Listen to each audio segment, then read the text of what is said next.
Hello সবাইকে। আজও আমি মেলা গেছিলাম। মেলা থেকে আমি বেশি কিছু কিনিনি, আজকে অল্পই কিনেছি, কিন্তু তাও কিনবো না করে অনেক কিছু কিনে ফেলেছি। চলো তোমাদেরকে দেখাই কী কী কিনেছি। দেখো, এই একটা ফ্লাওয়ার কিনেছি, খুব সুন্দর লাগছিল দেখতে। এটা জোড়ায় 50 টাকা বলছিল। এটা একটা কিনেছি।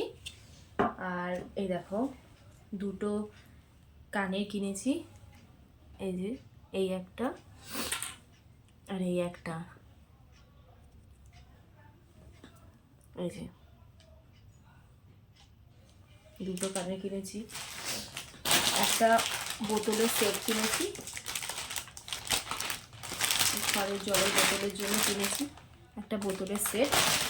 আর একটা সব থেকে আমার পছন্দের জিনিস কিনেছি, এইটা প্রচুর পুতুল কিনে ফেলেছি এবারে। এই একটা কিনেছি।